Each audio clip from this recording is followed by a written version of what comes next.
Hello जय हिंद साथियों, कैसे हैं आप सब लोग। आप सब लोगों का स्वागत है आपका अपने यूट्यूब चैनल जीएस गढ़ में। तो हम सब लोग ग्रुप डिस्कशन में शामिल हो रहे हैं। ग्रुप डिस्कशन में आज यहाँ ठंड काफ़ी है, इसलिए दो ही लड़का उपस्थित हुए हैं। तो कोई बात नहीं, हम सब लोग ग्रुप इस डिस्कशन स्टार्ट करते हैं। जितना भी रहेंगे डिस्कशन डेली चलेगा। तो हम सब लोग घटना चक्र से भूगोल कर रहे थे। भूगोल का हम सब लोग जलप्रपात, इससे पहले जलप्रपात पढ़ लिए, जलवायु पढ़ लिए और इसमें मानसून, जलवायु मानसून पढ़ लिए। आज जो पढ़ेंगे वर्षा के बारे में पढ़ेंगे। तो चलिए हम सब लोग स्टार्ट करते हैं वर्षा के बारे में।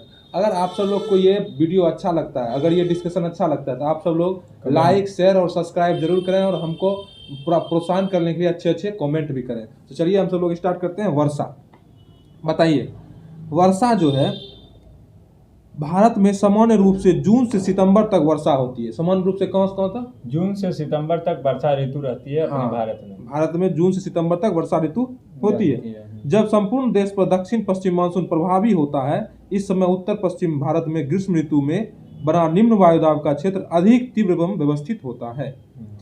मतलब कि जब संपूर्ण देश पर दक्षिण पश्चिम मानसून प्रभावी होती है तो क्या होता है, इस समय उत्तर पश्चिम भारत में ग्रीष्म ऋतु में बना निम्न दाब का क्षेत्र अधिक तीव्र एवं व्यवस्थित हो जाता है। मतलब ग्रीष्म ऋतु में उत्तर में क्या होता है, निम्न दाब, उत्तर पश्चिम भारत में निम्न दाब हो जाता है, ठीक ना, निम्न वायुदाब का क्षेत्र हो जाता है। इस निम्न वायुदाब के कारण ही दक्षिण पूर्वी व्यापारिक हवाएं, जो कि दक्षिण गोलार्ध में दक्षिण गोलार्ध में मकर रेखा की ओर से भूमध्य रेखा को पार करती है, भारत की ओर आकृष्ट होती है तथा भारतीय प्रायद्वीप से लेकर बंगाल की खाड़ी एवं अरब सागर तक प्रसारित हो जाती है। समुद्री भागों में आने के कारण आर्द्रता से परिपूर्ण ये पवनें अचानक भारतीय परिसंचरण से घिरकर दो शाखाओं में विभाजित हो जाती है तथा प्रायद्वीप भारत की ओर तेजी से आगे बढ़ती है। मतलब ये जो है दो शाखा में विभाजित होता है और प्रायद्वीप भारत की ओर तेजी से बढ़ने लगता है, ठीक है। दक्षिण पश्चिम मानसून पवनें जब स्थलीय भागों में प्रवेश करती है तो प्रचंड गर्जन एवं त्वरित झंझावात के साथ तीव्रता से घनघोर वर्षा करती है। कौन? दक्षिण पश्चिम मानसून पवनें। कौन? दक्षिण पश्चिम मानसून पवनें स्थल भागों में प्रवेश करती है तो प्रचंड गर्जन और झंझावात के साथ घनघोर वर्षा करती है, ठीक ना। इस प्रकार पवनों के आगमन एवं उनसे होने वाली वर्षा को मानसून का फूटना अथवा टूटना कहा जाता है। मतलब इस जो पवनों के आगमन एवं उनसे होने वाली वर्षा को मानसून का फूटना एवं टूटना कहा जाता है, ठीक है। इन पवनों की गति लगभग कितनी होती है? लगभग 30 किलोमीटर प्रति घंटे से भी अधिक होती है। इन पवनों की गति 30 किलोमीटर प्रति घंटे से भी अधिक होती है और ये एक महीने के भीतर संपूर्ण देश में प्रभावी हो जाता है। और एक महीने के भीतर संपूर्ण देश में ये क्या होता है? प्रभावी हो जाता है। मौसम विभाग द्वारा प्रस्तुत वर्ष 2019 के आंकड़ों के अनुसार दक्षिण पश्चिम मानसून दक्षिण पश्चिम मानसून कब से होता है? जून से सितंबर तक। दक्षिण पश्चिम मानसून जून से सितंबर तक होता है। दक्षिण पश्चिम मानसून जून से सितंबर तक होता है, ठीक है। मतलब कि मौसम विभाग द्वारा प्रस्तुत वर्ष 2019 के आंकड़ों के अनुसार दक्षिण पश्चिम मानसून से भारत 971.8 मिलीमीटर वर्षा प्राप्त करता है, जो कि दीर्घकालिक औसत वर्षण का 110% है। 110%। दीर्घकालिक औसत वर्षण का कितना है? 110% है। वही भारत में वास्तविक वार्षिक वर्षण 1288.8 मिलीमीटर होता है। मतलब भारत में वास्तविक वार्षिक वर्षण कितना होता है? 1288.8 मिलीमीटर। भारत में सामान्य वार्षिक वर्षण 118.7 सेंटीमीटर, मतलब 1187 मिलीमीटर वर्षा होती है।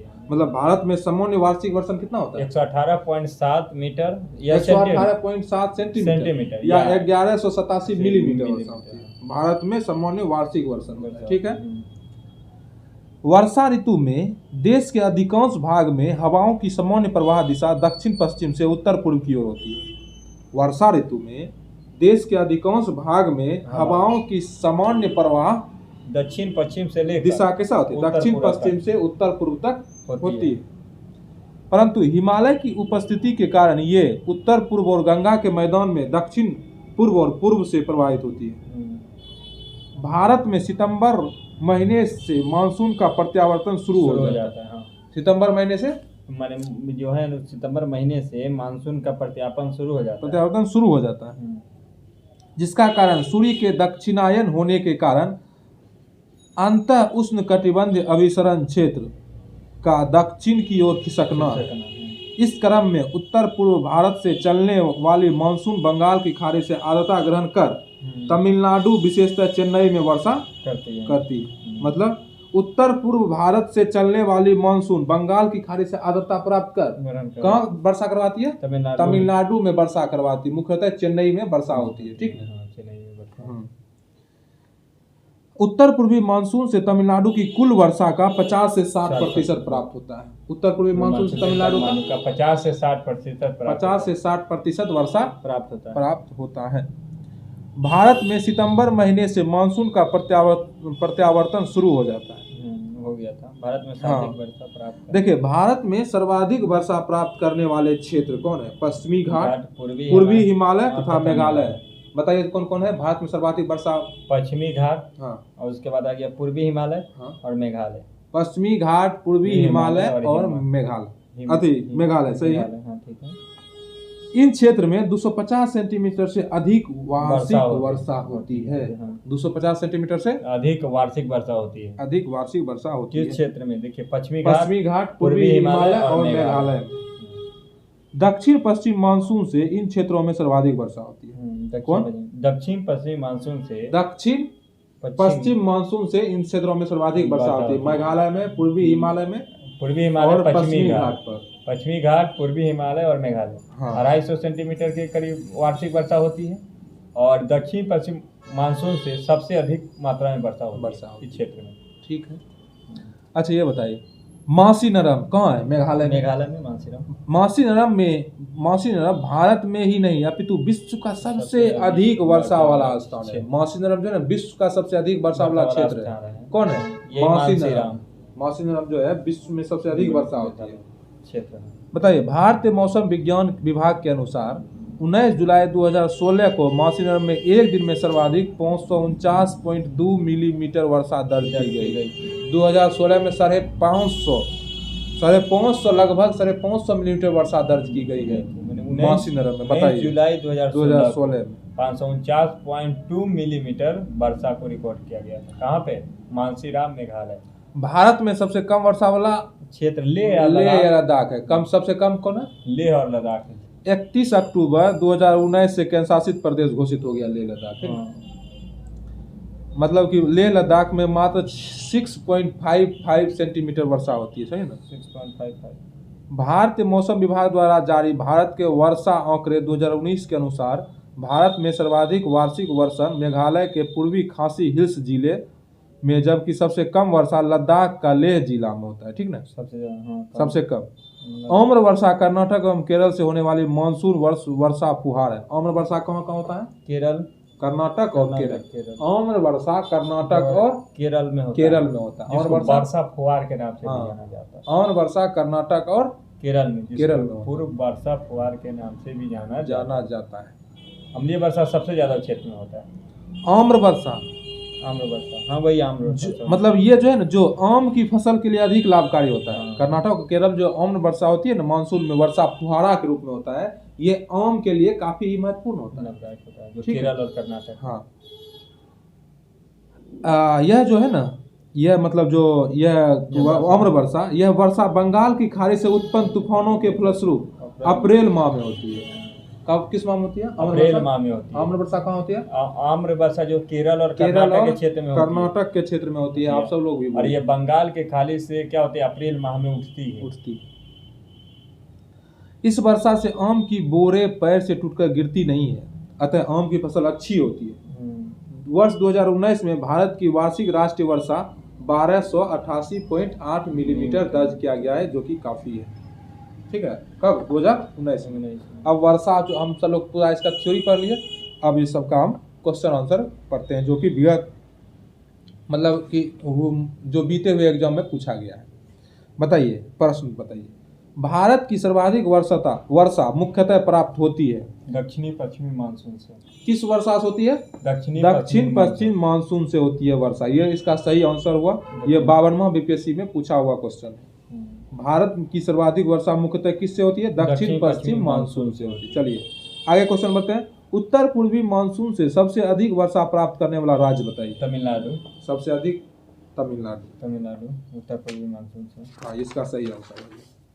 अब बताइए, अब ये निम्नलिखित राज्यों में से किसमें अधिक औसत वार्षिक वर्षा होती है? ऑप्शन दे रहे हैं। अरुणाचल प्रदेश, सिक्किम, केरल, जम्मू एवं कश्मीर। बताइए। सिक्किम में होगा। इस ऑप्शन के अनुसार सिक्किम में सर्वाधिक वर्षा, अधिकतम औसत वर्षा होती है। इस ऑप्शन के अनुसार इसका आंसर सही आंसर हो गया सिक्किम। ठीक है। लेकिन सर देखा जाए तो केरल में होना चाहिए। अभी मतलब देखिए, ये जो क्या हुआ केरल में होता है ना, हाँ, सबसे ज्यादा इसका जो है ना यूपी पीसीएस में पूछा हुआ क्वेश्चन है। मतलब उसके जब ये पूछा हुआ 2016 में, लेकिन हाँ। 2016 में ये सिक्किम था, लेकिन 2019 के आंकड़ों के अनुसार जो है ना केरल को दे दिया इसको जो है केरल में सबसे ज्यादा वर्षा 3518.9 मिलीमीटर। हाँ, तो केरल में सबसे ज्यादा वर्षा हो गई। ये 2016 का एक क्वेश्चन, इसलिए इसमें सिक्किम दिया हुआ है, लेकिन इसका अभी का आंसर हो जाएगा केरल। चलिए, बहुत अच्छी बात है। देखिए, एक आईएएस का क्वेश्चन है, हम क्वेश्चन पढ़ रहे हैं। नीचे स्थानों के जो युग्म दिए हैं उनमें ऐसा युग्म कौन सा है जिसके दोनों नगर लगभग एक ही अक्षांश पर अवस्थित है, फिर भी उनकी वार्षिक वर्षा की कुल मात्रा का अंतर सर्वाधिक सुस्पष्ट है? ऑप्शन दे रहे हैं। बेंगलुरु एवं चेन्नई, मुंबई और विशाखापट्टनम, अजमेर और शिलोंग, नागपुर और कोलकाता। बताइए। अजमेर और शिलोंग। इसका सही आंसर हो जाएगा अजमेर और शिलोंग। अजमेर और शिलोंग। अजमेर जो है ना 26 डिग्री 27 मिनट उत्तर, और शिलोंग, अजमेर और शिलोंग 26 डिग्री 27 मिनट उत्तर में अक्षांश पर स्थित है। किंतु भारत के वर्षा आंकड़े 2019 के अनुसार अजमेर की वार्षिक वर्षा 811.8 मिलीमीटर है, जबकि शिलोंग जो कि पूर्वी खौसी जिले में है वहाँ वर्षा 386 मिलीमीटर वार्षिक वर्षा होती है। बताइए दोनों में कितना अंतर, जबकि दोनों एक ही अक्षांश पर है, लेकिन वर्षा दोनों में अलग अलग होती है। ठीक है, दोनों में वर्षा कैसी होती है? अलग अलग होती है। अब देखिए, हाँ, एक यह भी क्वेश्चन आईएएस में पूछा हुआ है। नीचे दिए गए भारतीय नगरों में सामान्य वर्षा का सही अवरोही क्रम कौन सा है? सामान्य वर्षा का सही अवरोही क्रम कौन है? ये आईएएस 2005 में पूछा हुआ क्वेश्चन है। ऑप्शन दे रहे हैं। ए नंबर में कोची, कोलकाता, दिल्ली, पटना। बी नंबर में कोलकाता, कोची, पटना, दिल्ली। सी नंबर में कोची, कोलकाता, पटना, दिल्ली। यही होगा। डी नंबर में कोलकाता, कोची, दिल्ली, पटना। इसका सही आंसर हो जाएगा कोची, कोलकाता, पटना, दिल्ली। देखिए, कोची में 3380 मिलीमीटर वर्षा होती है, और कोलकाता में 1815 मिलीमीटर वर्षा होती है, पटना में 906 मिलीमीटर वर्षा होती है, और दिल्ली में 546 मिलीमीटर वर्षा होती है।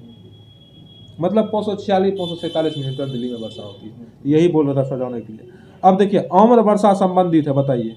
आम्र वर्षा जो यही अभी बताए थे, आमों के लिए कर्नाटक और केरल में होता है आम के फसल के लिए। ये 43वां बीपीएससी में पूछा हुआ क्वेश्चन है। ठीक है। भारत में सबसे कम वर्षा वाला स्थान बताइए। सबसे लेह हो जाएगा। लेह हो जाएगा। सबसे कम लेह और लद्दाख। निम्नलिखित में से किस स्थान पर सबसे कम वार्षिक वर्षा होता है? लेह में चेरापूंजी अवस्थित है। कहाँ बताइए? मेघालय में। भारतवर्ष में सर्वाधिक वर्षा डैश क्षेत्र में होती है? ये देखिए अभी बताए थे, पश्चिमी घाट, हिमालय क्षेत्र और मेघालय। बताए थे पश्चिमी घाट, हिमालय क्षेत्र और मेघालय में सर्वाधिक वर्षा होती है। ठीक है। भारत में वर्षा का आधिक्य होते हुए भी यह देश प्यासी धरती समझा जाता है। इसका कारण क्या है? देखिए, इसका कारण क्या है हम बताते हैं। इसका कारण है वर्षा के पानी का तेजी से बह जाना। वर्षा के पानी का तेजी से बह जाना।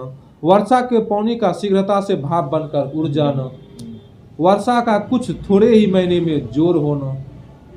मतलब वर्षा का कुछ थोड़े ही महीने में जोर होना। और ये सभी जो है ना, ये भारत में वर्षा का अधिक होते हुए भी इसे प्यासी भूमि, प्यासी धरती समझा जाता है। ठीक है। आगे का क्वेश्चन है, निम्नलिखित में से कौन सा जल प्रबंधन युक्ति भारत में लागत का अधिकतम लाभ देने वाली है? वर्षा के जल का संचयन। वर्षा के जल का अगर चयन करेंगे तो जल प्रबंधन युक्ति भारत में लागत का अधिकतम लाभ देने वाली है। ये यूपीपीसीएस में पूछा हुआ क्वेश्चन। बताइए अगला क्वेश्चन, निम्न में से भारत के किन क्षेत्रों में औसत 200 मिलीमीटर वर्षा होती है? ऑप्शन दे रहे हैं, केरल, तमिलनाडु और कर्नाटक। बी नंबर में जम्मू और कश्मीर, और सी नंबर में पश्चिम बंगाल, उड़ीसा और बिहार, और डी नंबर में असम, मणिपुर और त्रिपुरा। बताइए। जम्मू और कश्मीर। जम्मू और कश्मीर में औसत 200 मिलीमीटर वर्षा होती है, ये सभी ऑप्शन में से। ठीक है, बताइए झारखंड में वर्षा किस मानसून से होता है? दक्षिणी पश्चिमी मानसून से होता है। दक्षिण पश्चिम मानसून से झारखंड में होता है वर्षा होता है। बताइए अच्छा ये बताइए, जब पुष्कर की पहाड़ियों में भारी वर्षा होती है तो बाढ़ कहाँ आती है? बताइए तो। जब पुष्कर की पहाड़ी में तो बालोतरा में आती है। बालोतरा में आती है वर्षा। जब पुष्कर की पहाड़ियों में भारी वर्षा होती है तो बाढ़ बालोतरा में आती है। बालोतरा में भीषण बाढ़ आ जाए। बालोतरा पंच प्रदा क्षेत्र राजस्थान के पश्चिम क्षेत्र की ओर ढलान पर स्थित है बालोतरा। अच्छा ये बताइए, IAS 1993 में पूछा हुआ क्वेश्चन है, भारतीय मौसम विज्ञान विभाग की परिभाषा के अनुसार वर्षा का दिन वह होता है जब किसी विशेष स्थान पर इस वर्षा की मात्रा इस प्रकार होती है। मतलब जब 24 घंटे में 2.5 मिलीमीटर से ऊपर 24 घंटे। मतलब भारतीय मौसम विज्ञान विभाग की परिभाषा के अनुसार वर्षा का दिन वह होता है, मतलब वर्षा का दिन उसे कहते हैं जब किसी विशेष स्थान पर इस वर्षा की मात्रा कितनी होगी, 24 घंटे में अगर 2.5 मिलीमीटर वर्षा होगी तो उसे हम वर्षा का दिन कहेंगे। ठीक है, 24 घंटा में हम 250 मिलीमीटर कर लेंगे तो 250 मिलीमीटर अगर वर्षा हो रही है उसे क्या बोलेंगे? वर्षा दिन बोलेंगे कि इस दिन को बारिश हुई है। चलिए आगे का क्वेश्चन देखिए, पढ़ते हैं। भारत में मरुस्थलीय विकास योजना अब क्रियान्वित है। बताइए मरुस्थल विकास योजना अब कितने क्रियान्वित? 21 जिलों में है जी। 21 जिलों में। ठीक है, कितने जिलों में? 21 जिलों में। बताइए चेरापूंजी स्थित है। चेरापूंजी मेघालय में। खासी पहाड़ियों पर, उसमें ऑप्शन दिया है नागा पहाड़ी, गारो पहाड़ी, खासी पहाड़ी, मिकिर पहाड़ी। बताइए। खासी पहाड़ी में चेरापूंजी। हाँ, जो कि मेघालय राज्य में खासी पहाड़ी है। ठीक, इस तरह से हम वर्षा जो था इसका मोटा मोटी सारा क्वेश्चन हम कर लिए, पूरा A to Z क्वेश्चन कर लिए। अब जो हम लोग शीतकालीन वर्षा के बारे में चर्चा करते हैं। कौन वर्षा? शीतकालीन वर्षा। बताइए भारत में शीतकालीन मानसून पवनें स्थल से समुद्र की ओर चलने के कारण सामान्यतः वर्षा नहीं करती हैं। मतलब भारत में शीतकालीन मानसून पवनें स्थल से समुद्र की ओर चलती है। स्थल से समुद्र। शीतकालीन मानसून पवनें स्थल से समुद्र की ओर, इसलिए सामान्यतः यह वर्षा नहीं होती है। ठीक ना। अधिकांश भारत में शीत ऋतु में वर्षा नहीं होती है। अपवाद स्वरूप में कुछ क्षेत्र में शीत ऋतु में वर्षा होती है। ठीक ना, जो कि पश्चिमी विक्षोभ के कारण। ठीक है, और उत्तर पूर्वी मानसून के कारण। उत्तर पूर्वी मानसून। देखिए भारत में शीतकालीन वर्षा किस किस कारण से होता है, पहले इसको देखिए। पहले तो पश्चिमी विक्षोभ के कारण, उसके बाद उत्तर पूर्वी मानसून के कारण। उत्तर पूर्वी मानसून के कारण। कौन? उत्तर पूर्वी मानसून के कारण। तो भारत में ठंडी में वर्षा कब कब होती है बताइए? पश्चिमी विक्षोभ के कारण और उत्तरी पूर्वी मानसून के कारण। ये पूछता है कि भारत में कब, मतलब कि ठंड में वर्षा कब होती है? ये हो जाएगा आपका पश्चिमी विक्षोभ के कारण और उत्तर पूर्वी मानसून के कारण। आप सब भी बोलते रहिए। अब देखिए पश्चिमी विक्षोभ के बारे में चर्चा करते हैं। ठीक है, पश्चिमी विक्षोभ के कारण उत्तर पश्चिमी भारत, पंजाब, हरियाणा, दिल्ली एवं पश्चिमी उत्तर प्रदेश में कुछ वर्षा होती है। बताइए पश्चिमी विक्षोभ के कारण कहाँ का वर्षा होती है? पंजाब, हरियाणा, दिल्ली, पश्चिमी उत्तर प्रदेश। हाँ, जो कि पंजाब में जो बारिश होती है ना ठंडी के समय, अभी जैसे कि बारिश हो जाएगी, अभी गेहूं मतलब पंजाब रबी फसल के लिए। हाँ, तो वो गेहूं के लिए काफी लाभदायक हो जाता है पंजाब में, ये पश्चिमी विक्षोभ के कारण जो बारिश होती है। तो ठंड में पश्चिमी विक्षोभ के कारण बारिश होती है और उत्तर पूर्वी मानसून के कारण। तो बताइए पश्चिमी विक्षोभ में कहाँ बारिश होती है? पंजाब, हरियाणा, दिल्ली और पश्चिमी उत्तर प्रदेश में। उत्तर पश्चिमी भारत में जो वर्षा होती है पंजाब, हरियाणा, दिल्ली और पश्चिमी उत्तर प्रदेश में होता है। शीत ऋतु में सूर्य के दक्षिण गोलार्ध में होने के कारण, शीत ऋतु में सूर्य के कहाँ होती है? दक्षिण गोलार्ध में होता है। होने के कारण पश्चिमोत्तर भारत में उच्च दाब का क्षेत्र बन जाता है। अच्छा। पश्चिमी उत्तर भारत में क्या बनता है? उच्च दाब का क्षेत्र बन जाता है।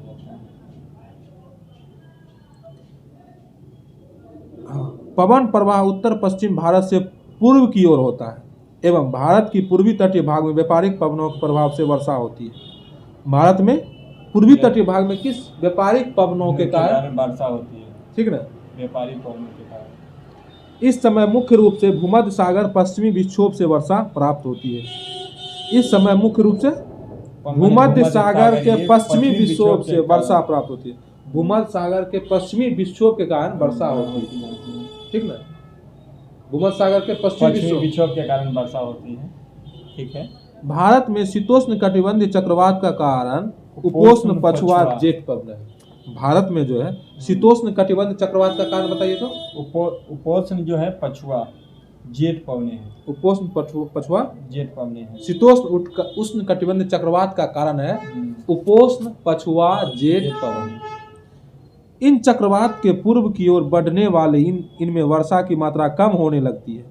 मतलब ये जो चक्रवात आती है ना, वर्षा की मतलब उस शीतोष्ण कटिबंधीय चक्रवात, जैसे हम लोग पूर्व की ओर बढ़ते हैं तो पूर्व की ओर इन चक्रवात को पूर्व की ओर बढ़ने पर इनमें वर्षा की मात्रा कम होने लगती है। खुल जाएगा, देखिए, हाँ, मतलब कि शीतोष्ण कटिबंधीय चक्रवात का कारण क्या, उपोष्ण पछुआ जेठ पवन है, ठीक ना, जेठ पवन, हाँ। इन चक्रवात के पूर्व की ओर बढ़ने पर इनमें वर्षा की मात्रा कम होने लगती है।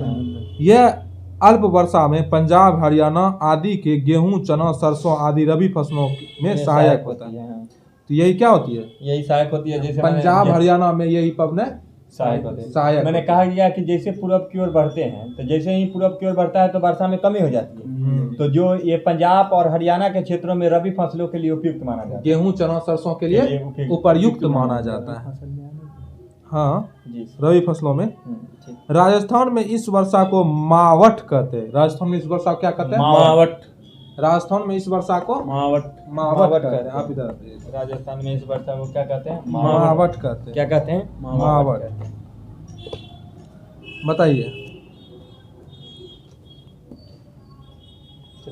हिमालय क्षेत्र में हिम रेखा के ऊपर इनमें हिमपात होता है, जिससे नदियां वर्षा विहीन बनी रहती है। नदियां क्या होती है, वर्षा विहीन होती है। वहाँ पे मतलब वर्षा विहीन होती, वर्षा नहीं होती, नदियां वर्षा विहीन बनी रहती है, ठीक है।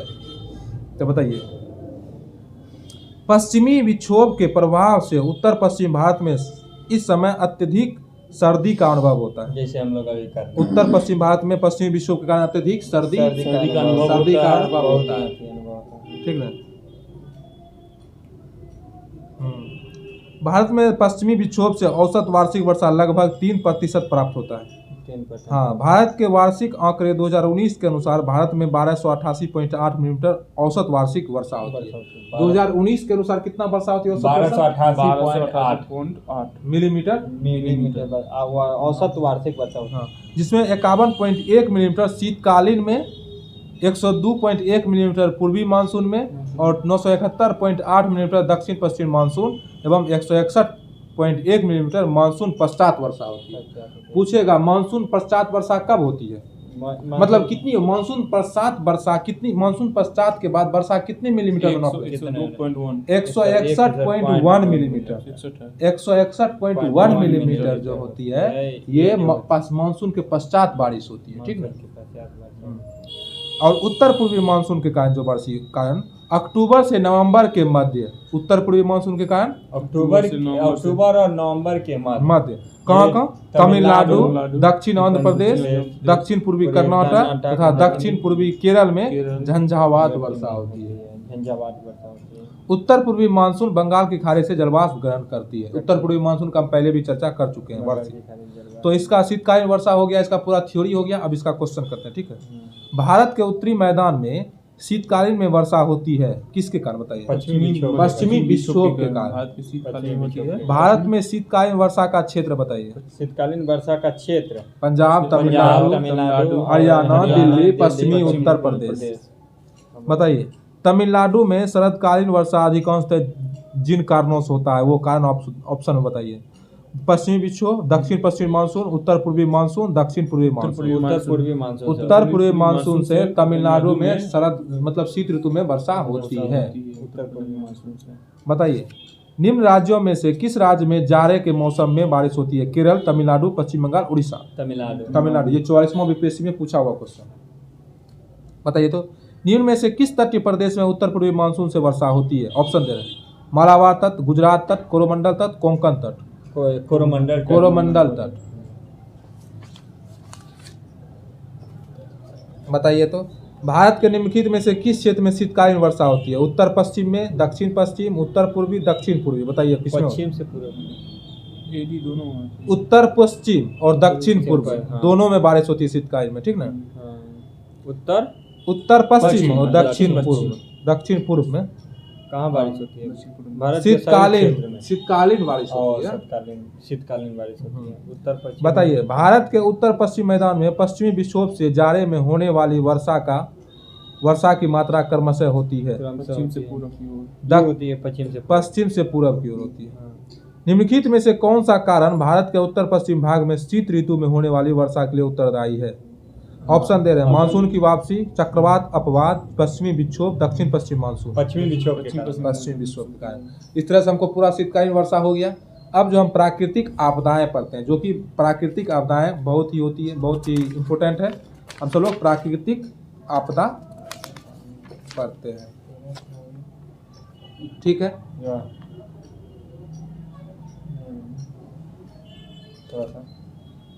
हाँ देखिए, बैठ जाइए ठीक से।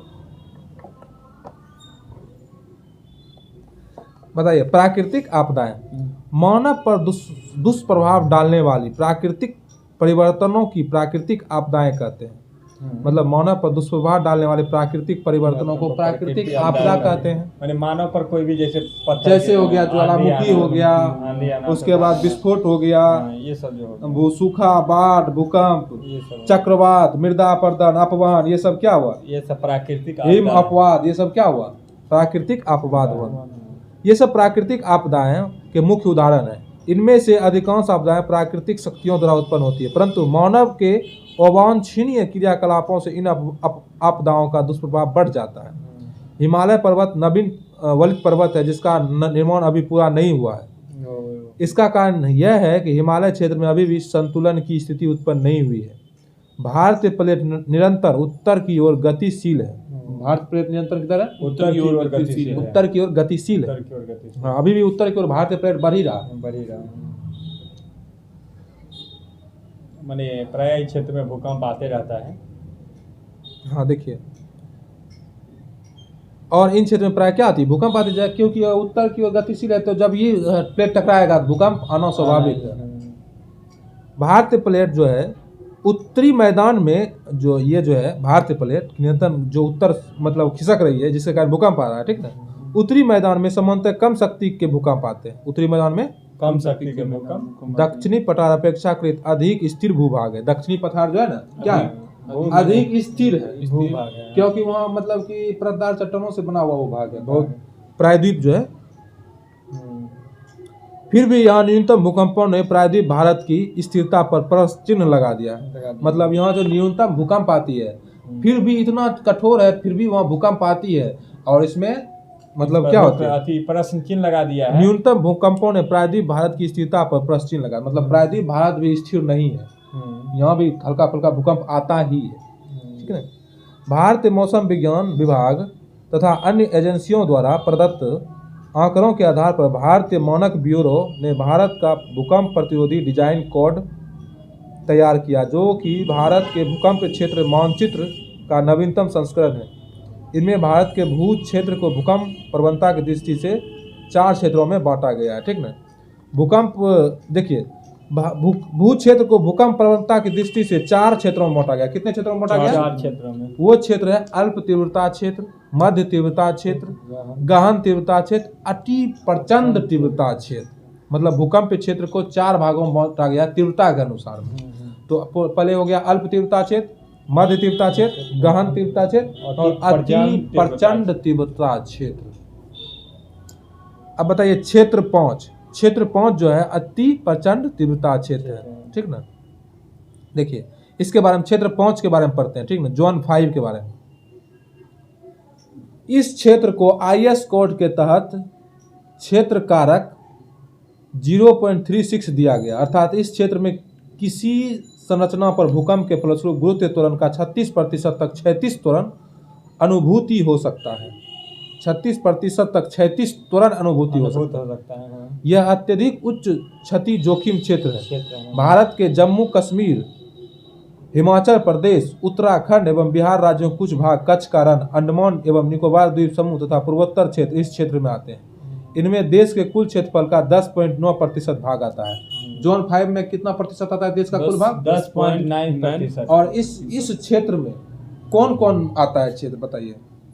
जम्मू कश्मीर, लद्दाख, हिमाचल प्रदेश, उत्तराखंड, बिहार के राज्यों के कुछ क्षेत्र, उसके बाद उधर भी आता है, उधर कच्छ का रण भी आ जाता है, अंडमान निकोबार द्वीप समूह आ जाता है, ठीक ना। अब जोन 4 पढ़ते हैं, जो कि जोन 4 में गहन तीव्रता क्षेत्र होता है। जोन 4 इस क्षेत्र कारक IS कोड के तहत 0.24 है। देश की राजधानी दिल्ली सहित भारतीय गंगा मैदान क्षेत्र, शेष हिमालय, गुजरात के भाग, महाराष्ट्र का कोयना क्षेत्र एवं सिक्किम इनमें शामिल है, ठीक ना। जोन 4 में हाँ, देश की कुल भू क्षेत्र का 17.3% भाग इसमें आता है, ठीक ना। अब जोन 3 में देखिए मध्य तीव्रता वाला क्षेत्र, इस क्षेत्र का कारक 0.81 है, ठीक है। 0.81 और इसमें लक्षद्वीप, पश्चिमी घाट एवं प्रायद्वीप भारत का भ्रंशित क्षेत्र तथा उत्तर प्रदेश की राजधानी लखनऊ सहित गंगा मैदान का दक्षिण भाग इसी क्षेत्र में है। लखनऊ किस क्षेत्र में बताइए? जोन 3 में है। हाँ, इसी क्षेत्र में है। यह क्षेत्र भारत का 30.4% भूभाग को समाहित करता है। मतलब जोन 3 कितना करता है? 30.4 और जोन 4 17.3 और जोन 5 10.9 नहीं, जोन 5 10.9, जोन 4 17.3 और जोन 3 30.4। अब जोन 2 पढ़ते हैं। इस क्षेत्र कारक 0.01 है। पूर्व के जोन 1 एवं 2 को एक समाहित कर अब जोन 2 का निर्धारण किया गया है। इसमें भारत का 41.4% भू क्षेत्र आते हैं। जोन 2 में 41.4%। जोन 2 में 41.4% भू क्षेत्र आता है। हाँ, बताइए। प्रायद्वीप पठार का अधिकांश भाग इसी क्षेत्र में है। कर्नाटक पठार का प्रायद्वीप पठार के अंतर्गत ही आते हैं। कर्नाटक पठार प्रायद्वीप पठार के अंतर्गत आता है। और प्रायद्वीप पठार जो किस क्षेत्र में है? जोन 2 में। हाँ, इसमें जो 41.4% कर्नाटक पठार प्रायद्वीप पठार के अंतर्गत ही आते हैं। अतः यह सबसे कम भूकंप प्रभावित मेखला में सम्मिलित है। कौन? जोन 2। जोन 2 सबसे कम होता है। माने सबसे कम भूकंप प्रभावित क्षेत्र। हाँ, अब देखिए हम सब लोग सुनामी के बारे में पढ़ते हैं, ठीक है। सुनामी एक जापानी शब्द है, ठीक ना, जो इसका मीनिंग होता है TSU का मीनिंग से बना है। TSU तथा NAMI। TSU मीनिंग होता है हार्बर और नामी का मीनिंग होता है wave. Meaning of wave.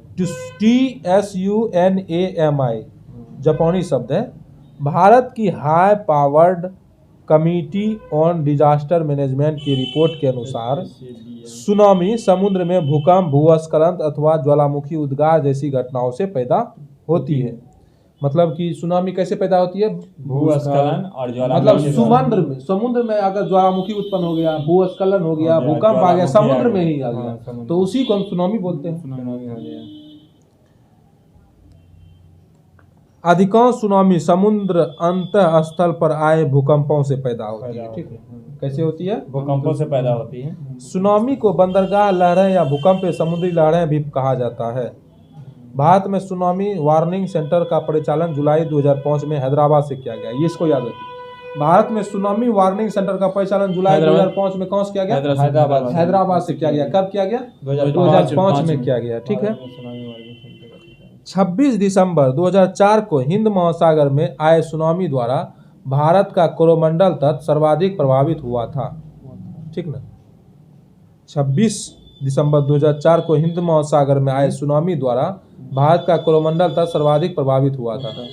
Coromandel तट का विस्तार प्रायद्वीप भारत की पूर्वी तट पर उत्तर में फॉल्स डीबी पॉइंट से लेकर दक्षिण में कन्याकुमारी तक फैला हुआ। कोरोमंडल तट का विस्तार कहाँ से कहाँ तक है बताइए?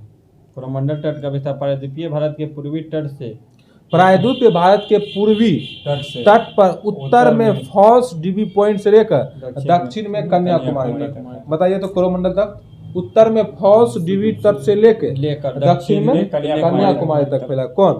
कोरोमंडल तट। भारतीय मौसम विज्ञान विभाग जिसका मुख्यालय कहाँ है बताइए? किसका?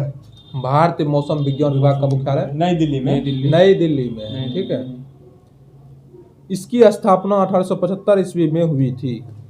भारतीय मौसम विज्ञान विभाग का स्थापना 1875। इसका मुख्यालय नई दिल्ली में।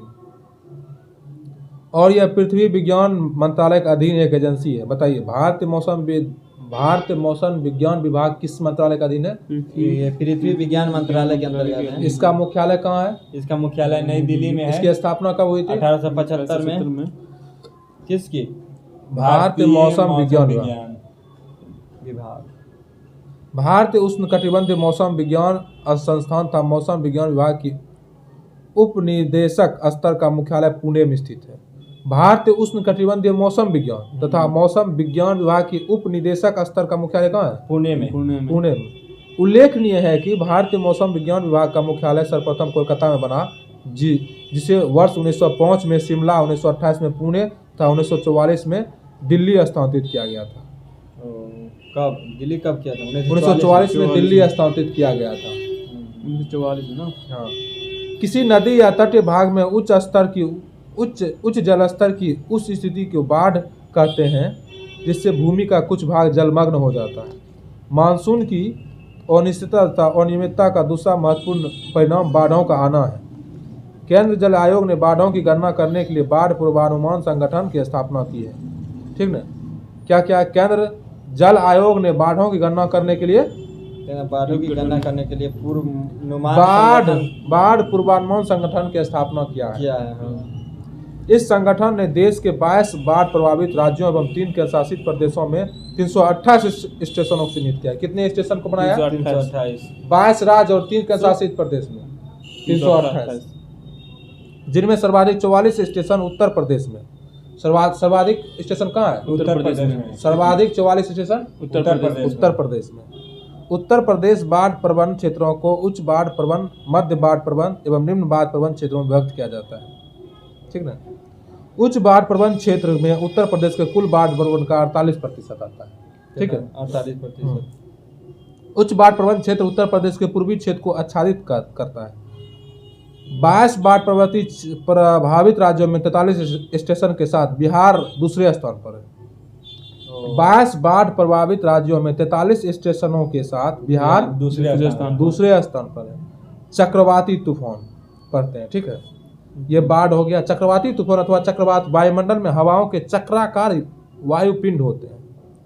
उत्तरी गोलार्ध में इनकी दिशा घड़ी की सुइयों के विपरीत तथा दक्षिणी गोलार्ध में घड़ी की सुइयों की दिशा में।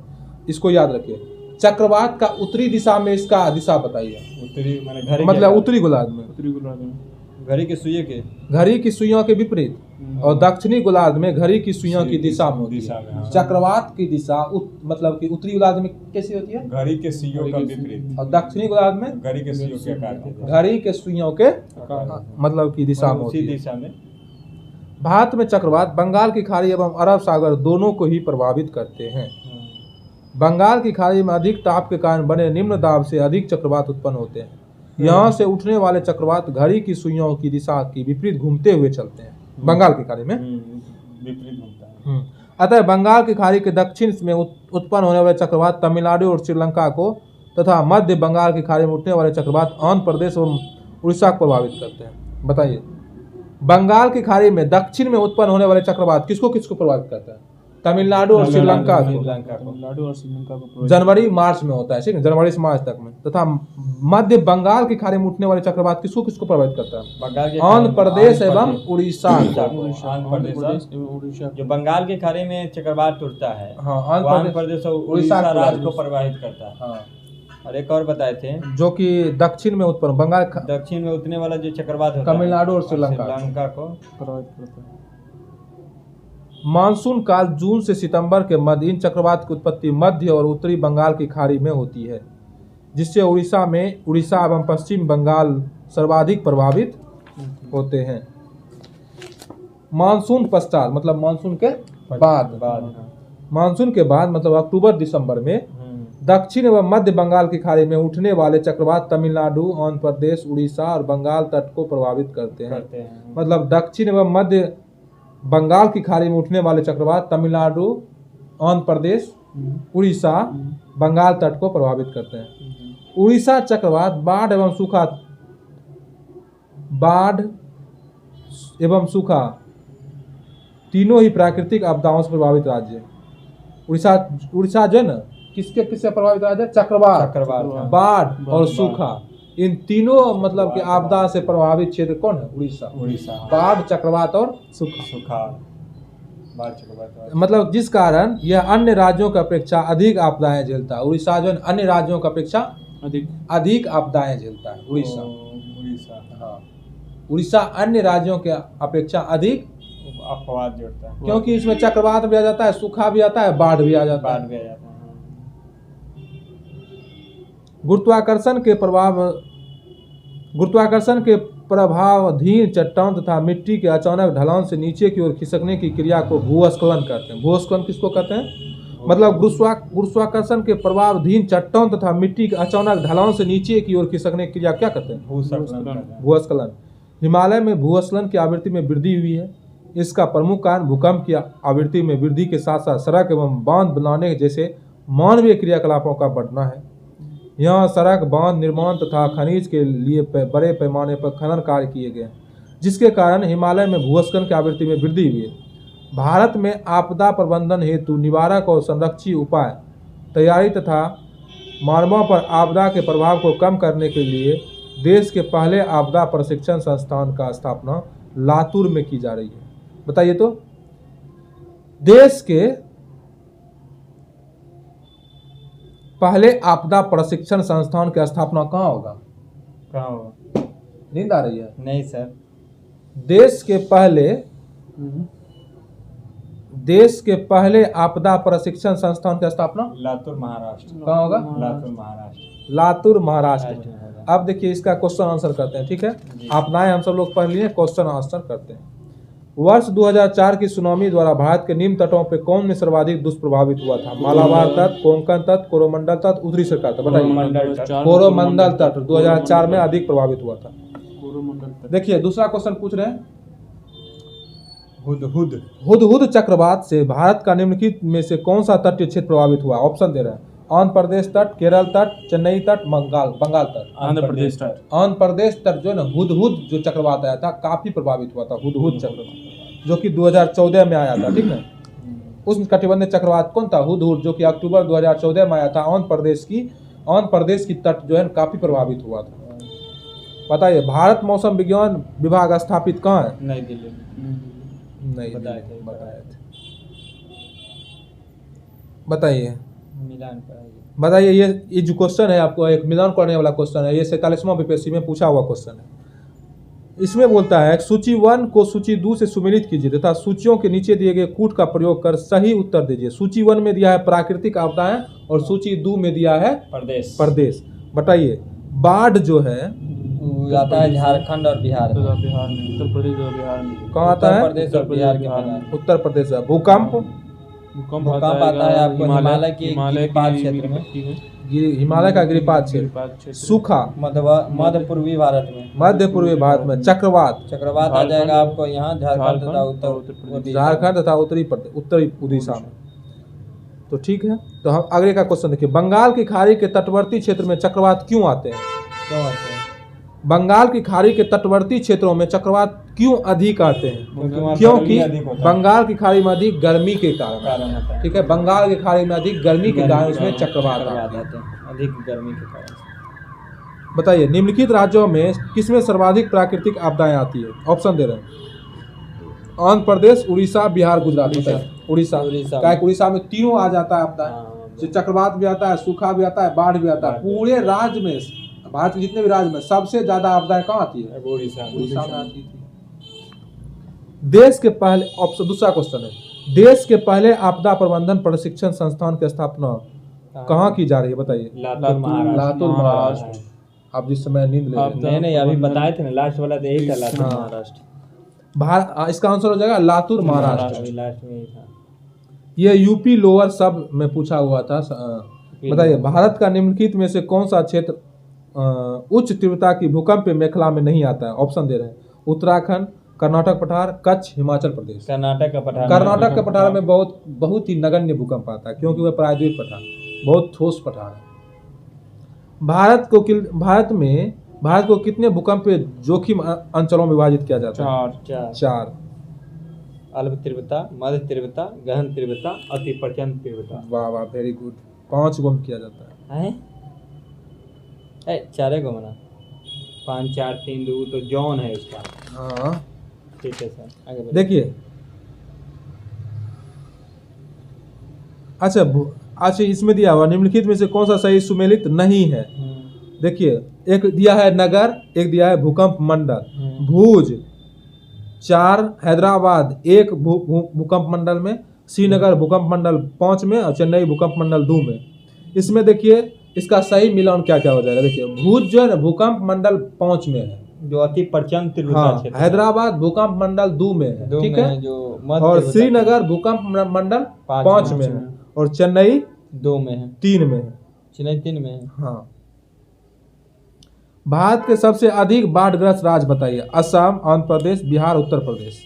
ऑप्शन में बताइए, भारत का सबसे अधिक बाढ़ग्रस्त राज्य बताइए? ऑप्शन दे रहे हैं, असम, आंध्र प्रदेश, बिहार, उत्तर प्रदेश। बिहार। देखिए, क्वेश्चन है, उत्तर प्रदेश के निम्न में से कौन सा क्षेत्र सर्वाधिक बाढ़ प्रभावित है? ऑप्शन दे रहे हैं, पश्चिमी क्षेत्र, पूर्वी क्षेत्र, मध्य क्षेत्र, उत्तरी पूर्वी, उत्तर क्षेत्र। पूर्वी क्षेत्र। इसका सही आंसर हो जाएगा पूर्वी क्षेत्र। तो इस तरह से हम सब लोग क्या मतलब कि पूरा भूकंप, पूरा आपदाएं पढ़ लिए। तो इसके आगे है मिट्टी। तो क्या आप सब लोग मिट्टी भी पढ़ना चाहते हैं?